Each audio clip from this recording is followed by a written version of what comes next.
Arrêtons 2 secondes. Si vous avez l'impression que tout repose sur vous, ce n'est pas une exagération. Ce n'est pas de la fragilité non plus. Ce n'est pas parce que vous en faites trop. Non. C'est parce que sans que personne ne le décide, vous êtes devenue la tour de contrôle de votre famille. Celle qui voit tout, celle qui pense à tout, celle qu'on appelle pour chaque détail, chaque émotion, chaque oubli, celle qui coordonne tout le monde pendant que personne ne pense à coordonner vous.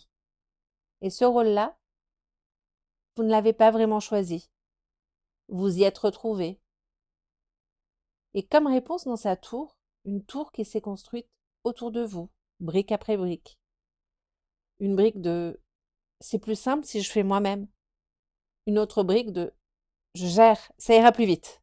Une autre brique de personne d'autre n'y pense. Mais un jour, comme réponse finalement, quelque chose en vous se lève et dit ok, ça suffit, je veux sortir. Et aujourd'hui, on va explorer ce moment de bascule. On va comprendre comment cette tour s'est construite d'abord. Et surtout, comment en descendre, sans tout faire s'écrouler, sans tout faire exploser. Et surtout, sans vous trahir. Parce que la vraie question, ce n'est pas pourquoi je n'y arrive pas, c'est comment est-ce que j'ai fini ici et où est ma porte de sortie.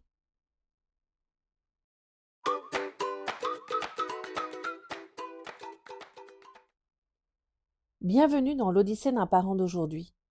Je suis Stéphane, coach parental, sophrologue, maman de 3 enfants devenus pré-ados et ados. Et ici, on parle du réel. Pas du parent parfait, pas du mythe, pas de la performance non plus. On parle du vivant, du subtil, de ce qui déborde, de ce qui pèse et de ce qui fait du bruit à l'intérieur. Aujourd'hui, on va déplier ce moment que tant de parents connaissent. Tout repose sur moi. Ce que vous allez comprendre dans cet épisode, je vous promets que ça peut changer votre manière d'aborder votre charge mentale et surtout de la ressentir.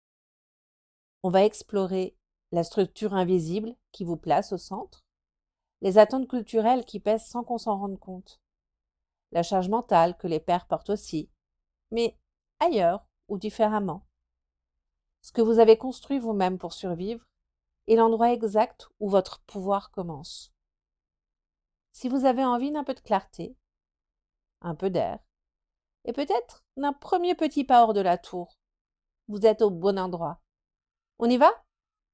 J'ai envie de commencer par vous livrer une anecdote. L'autre jour, j'ai oublié une paire de chaussettes dans une valise. Des chaussettes.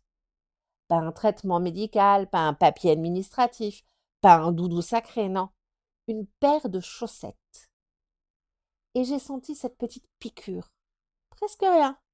Un regard, un commentaire qui n'en est pas vraiment un micro-jugement qui atterrit pile là où ça fait mal, là où ça gratte. Et immédiatement, j'ai eu cette pensée absurde. Et voilà, j'ai encore perdu 10 points sur le permis de la bonne mère.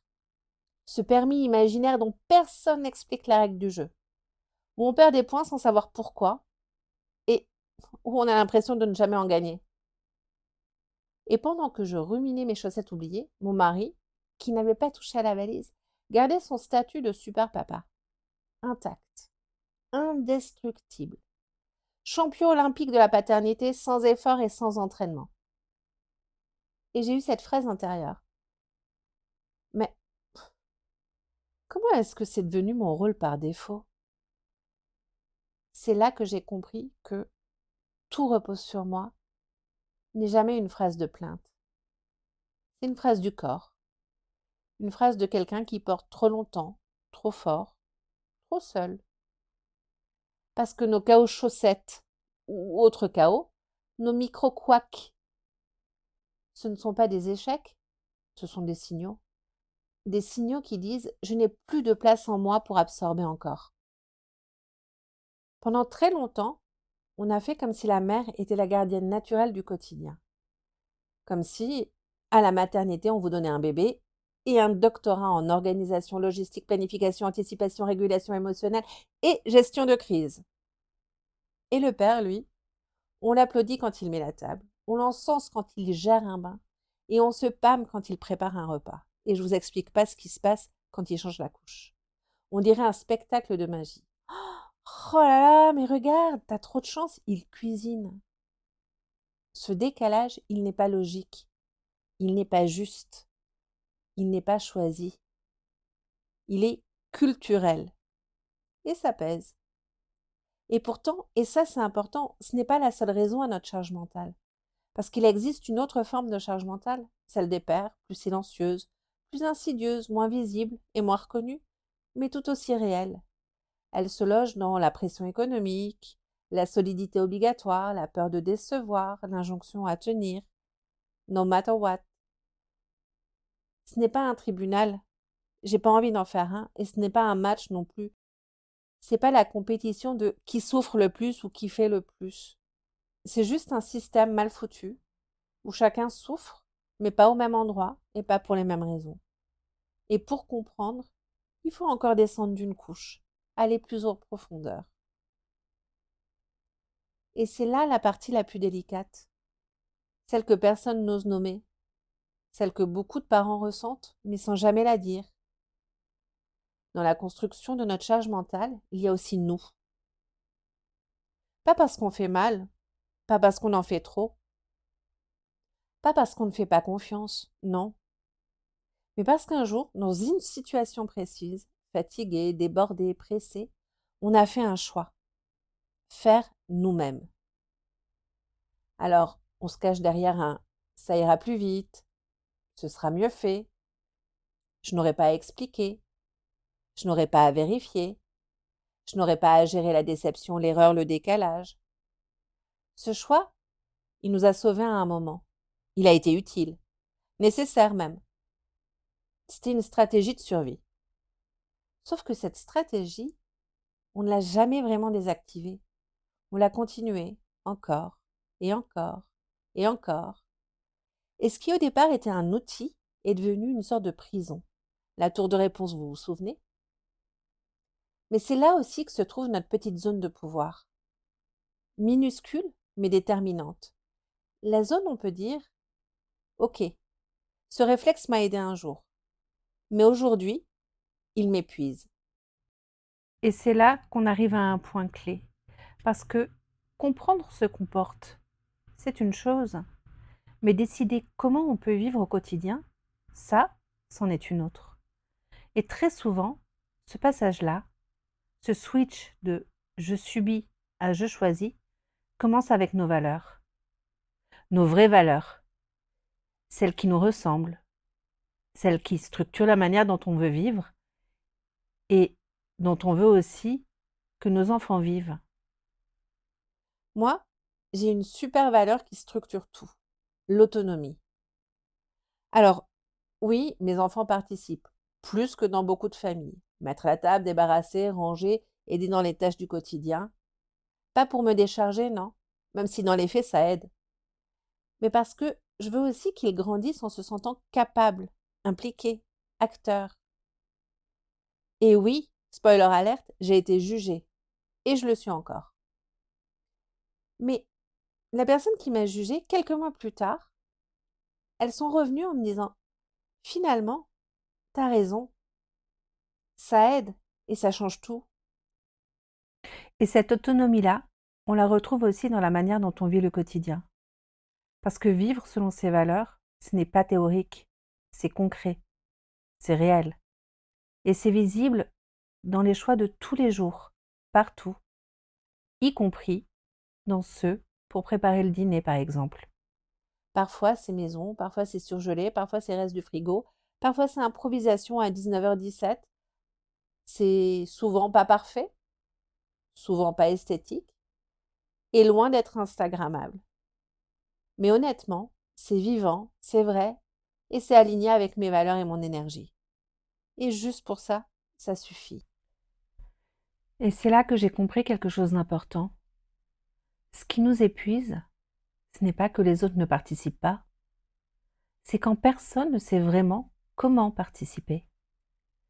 Quand tout repose sur des attentes implicites, invisibles, des tu aurais dû voir, des mais enfin, ça me semblait évident. Et ça, c'est valable pour les enfants, pour les ados et même pour les adultes. À la maison comme ailleurs, ce qui fatigue le plus, ce sont les zones de flou.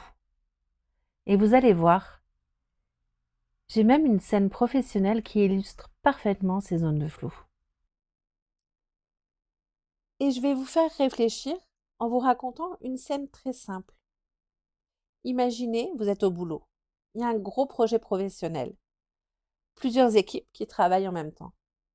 Des responsabilités claires sur le papier. Mais dans les faits, personne ne savait vraiment qui devait faire quoi. Et moi, je voyais le mur, le bug, l'impasse. Alors, dans certains cas, je faisais moi-même, pour éviter l'explosion, pour éviter la perte de temps, pour éviter le chaos, et surtout pour éviter le mur. D'autres fois, j'appelais une réunion et je disais simplement, alors ok, on clarifie le qui fait quoi. On le fait quand et avec quelles ressources. Et à ce moment-là, tout avançait. Au final, à la maison, c'est un peu la même chose. Les zones de flou deviennent des zones d'épuisement. Clarifier, ce n'est pas accuser, ce n'est pas juste pointer du doigt et faire sa Cassandre. Ce n'est pas faire un audit du couple non plus, hein. C'est juste dire, on peut mettre un peu de lumière ici, là dans cette zone d'ombre, juste pour arrêter de marcher dans le noir, parce que à force de marcher dans le noir, on risque de se casser la figure. Et souvent, rien que ça change tout. Et c'est même là que tout s'aligne. On ne peut clairement pas alléger quelque chose qu'on ne voit pas. C'est pas possible. Tant que les tâches, les rôles, les intentions restent implicites ou qu'il y a des non-dits, le cerveau choisit par défaut quelqu'un. Et souvent, c'est nous, par automatisme en fait. Alors, avant même de changer quoi que ce soit, on va juste mettre la lampe là où il faut pour rendre tout ça visible. C'est juste une première marche, pas compliquée à faire, mais parfois, cette première marche qu'on monte, elle suffit à faire redescendre la pression. Alors, munissez-vous d'un papier, d'un crayon, et tendez l'oreille, ça peut peut-être vous aider. Alors, je vais vous proposer un petit outil. Vous prenez un papier, vous faites 2 colonnes. Moi, toi. Et on note, chacun note dans sa colonne ce qu'on fait réellement. Pas ce qu'on croit faire, non. Pas ce qu'on voudrait faire non plus. Ce qu'on fait pour de vrai, sur une semaine entière.